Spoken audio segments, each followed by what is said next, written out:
Oh, Bob, we better get out of the way of this ambulance. I better duck in here.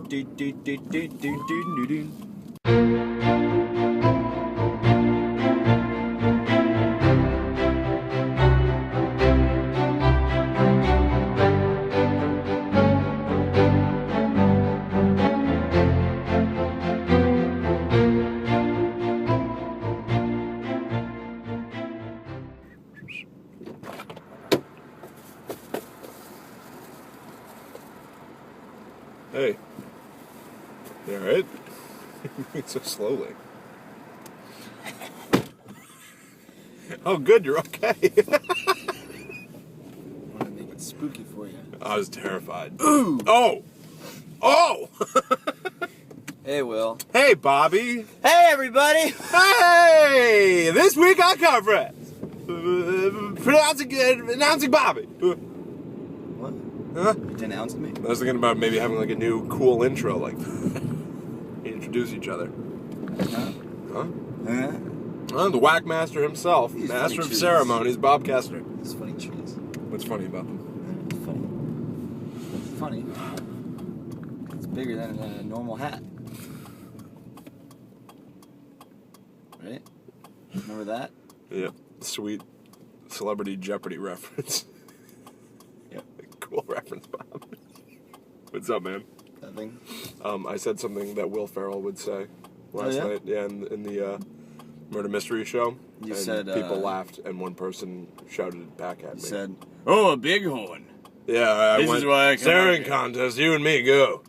Oh. That skit kind of falls apart Immediately, as soon as yeah. that bighorn shows up, huh? Right? I guess you're right. Doesn't he give it? Doesn't he feed it He like? says, "Ooh, this is why I come here," and then he holds a bowl up to it and says, "You're hungry."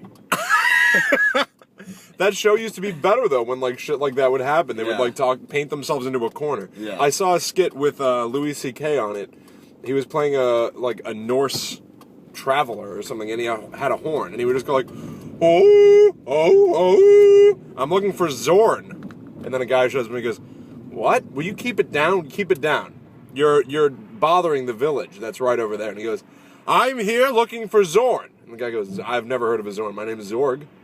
And then it continues for like 5 minutes. And at the end, he opens a scroll and he's like, "See, it says Zorn. It's looking for Zorn." Somebody goes, "It says Zorg." And he goes, "Oh, I guess somebody wrote it wrong." That was the punchline. That show used to be so much better even when they fucked up. Like, Will Ferrell talking to a stuffed ram was infinitely more entertaining than Louis C.K. blowing into a horn. Coolio. A whole bunch. I swear to God, he's an idiot, but the best of Will Ferrell DVDs are still really funny. Man, yeah. So in the Frasier show, at one point, somebody yells at me. I pronounce somebody dead, and then somebody goes like, "How do you know?" And I go, "Well, I am a doctor." And somebody goes, "Not a real one." And then I usually go, "What? What did you say? Real? I don't know what you said. What?" Because I don't know how to fight with people, so I do that. And then they usually say you have scrambled eggs on your face, which annoys me, so I go, "Maybe I do. Yeah, I do." And so I don't know what to do. So I just shout unintelligibly. But last night, someone went, "You're not a doctor, not a real one." I went, "I am a doctor. Psychologist is a doctor." And then someone said, "You're just a boy from Seattle." And I went, "I'm a man. I'm a doctor man." And then I immediately regretted it. And I heard everyone started laughing around me. It made me angry. And then I heard one guy go, "I'm a doctor man." And it sounded like Will Ferrell was in the audience because I had said that. And Maybe Will Ferrell was in the audience. maybe. Somebody said to me, 2 people said to me after the show that when I walked in, they thought I was Kevin Smith. Not that I looked like Kevin Smith. They thought I was. I told the other night I went Annoying. out, met Evan for some drinks, and it's so funny whenever I meet Evan for drinks because it always becomes there's a bunch of people. Farting contest. And, yeah. No, it's always that there's a bunch of people around us, and we're all talking, and then all of a sudden, it'll be separate conversations, and theirs will end, and they'll try and chime into ours, but we're either saying things like, "Oh yeah, Anne Orlando is super easy to get through. All you need is this lightning spear." Yeah, cool. Or we're saying things like, "Oh yeah, I can't believe what they're doing with Vision now that he's back on the Avengers. That's really awesome." And everyone's just like, oh, I can't really talk to you guys. But sorry. Oh, no, go ahead. Well, the other day we went out drinking, and, well, I guess I should also say that we purposefully say things to, confuse people, really. Sure, yeah. And these couple of girls were in town from, I don't know where they were. They said they're from New Lando. And there's a place in Dark Souls called New Lando Ruins. So I went, oh, New Lando Ruins. That's weird. And Evan went, wait, you live there? Aren't there ghosts everywhere? Yeah, they have like this spot. Maybe you just use the transient curse a lot, and they just. Yeah. Okay, I don't know. And then me and Evan high five. Jesus Christ, dude. Some of the guys from the Cheers show, they play like Dungeons and Dragons together. Yeah. And they want to start filming it and putting it on YouTube. Right. So they asked me to come and advise them, which I thought was funny because. You're an advisor now. I guess, yeah. So I showed up. I went to one of their games, and so I was just like setting up cameras and like figuring it out. And actually, to be fair, I think I did a pretty good job. But yeah. So they're talking it through, and I don't know anything about Dungeons and Dragons. Yeah. And the first half hour is them all going like, okay, all right, everyone get together. Does anyone have anything they want to sell? And someone's like, I have a Corinthian shield. Is that any good? And they go, I don't know. What's roll the dice? How much is has the blast radius on it? And like it really was like they're saying English words. Yeah, but it meant nothing to those me. Words it meant combined in that nothing. structure. They could have just been going like, all right, baseball mousetrap, hat, shield.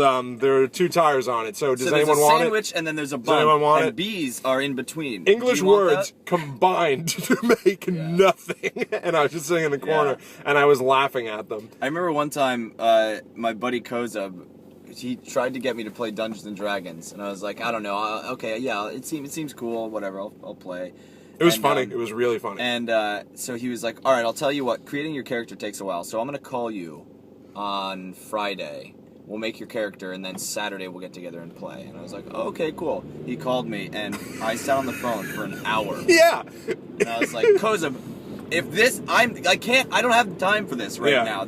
I'm an hour in. And we are not even done. It was crazy. They played for like 4 hours and they didn't finish the mission they went on. Oh yeah, it takes a long time. It was really funny because they're all like, there are 2 kinds of actors. Yeah. One is like the really annoying ones that are like, oh my god, how are you? And their eyes are just huge and all they do is smile, Yeah. And like people have said to me before, like they've gone, somebody like over to the side, person A will say to me like, what do you do for a job? Like, oh, I work in an office, blah, blah, blah, blah. And then somebody else over to the side, like the wide-eyed actor will go like, a day job? What's that? What's that? Yeah. Glad I don't have one. It's like, all right, so you don't have a job? What do you do? How do you have money? Yeah, you're not a famous actor. How are you doing this? What's a job? What? I'm crazy. And like their skin is almost I'm loose. out of my mind. Have you ever seen that? Like their skin is almost loose. They're so Hello. malleable that their face just moves all over the place. But then there's an actor that just does it for so you fun. mean like Jim Carrey? Yeah, kind of. Old rubber face. Then there's the actor that just kind of does it for fun. Yeah. All the Dungeons and Dragons guys are that. So they just keep improvising a bunch of weird shit. And part of their plan, they had to like take down an evil lord. Part of their plan involved one guy distracting everybody by dancing with a band. And so they put him in the corner and he did that. Then they kept playing for 2 hours. I completely forgot about that. And then I realized about 2 hours later that guy had not been playing anymore. Because anytime they checked back in with him, he was like, I guess I have to keep dancing with the band. So he effectively couldn't play, which is really funny. That's awesome. Yeah, what do you think of that? Yeah, it seems cool. I'd watch that. I'd like to play Dungeons and Dragons. I would actually play it. It seems really fun. It seems fun, yeah. Eventually I realized that I'm also not allowed to talk, though. Because I didn't want to, like, break up their structure or anything. So I just sat in the corner eating pizza pie, Bob. Cool. How was the pizza pie? Bob, I ate it. Yeah. A pizza fell off a table out of nowhere, though, and it was like Paranormal Activity. Because we all turned and looked at it, and then I went, is there anything over there, like a draft or anything? And he went, no, I don't know how that happened. And I was like, this is how Paranormal Activity starts. And I got out of there, Bob. And now they're all dead. You meant to say that's how the idea for the movie Paranormal Activity. Yeah, pizza fell off somebody's table. They're like, we should, we have all these. Oh, I wish a camera was running. We're filming, we're already filming Dungeons and Dragons. So we might as well aim it towards the pizza. Well, now I'm going to go back in time and I'm going to write all the Paranormal Activity movies. Hey, Paranormal Activity 3, actually a pretty entertaining movie. Nope. I'm telling you, Bob. Do you want to start working on a movie that's going to become really popular in like 60 years then? Yeah. Okay. Yeah, hey, Bill, I forgot to tell you the moral of my story when I went drinking with everybody. Came back home and I ate 2 buns when I got home. That's the moral? It's the moral. Always eat a bun. Always eat a bun. All right. Well, thanks for watching, Car Friends. So, hey, think I'm getting a dog in a few weeks. Yeah. Just a few weeks, yeah. They're doing an adoption day over at PetSmart on December 8th. You should adopt a Geek Squad geek. Comb his hair for him every Those little morning. guys need homes. Oh, your hair's not curly anymore. Come here, let me curl your hair. Let me curl your hair. Come Is that how they here. curl your hair? You tucked your shirt in too well. Let me pull it out so it's a little bit lumpy around the sides. Why aren't your glasses broken? Come here, Mr. Goofball. Fix you up. You ever notice that though? Whenever there's like a 15-year-old and he tucks in his shirt, it's always lumpy all over like some of the sides, and his tie's like a little too short. They just don't have it figured Remember out that yet. guy? Remember Tomato Joe? One day, I don't remember if it was you or me or both of us, but I remember him saying this. So I guess I was there.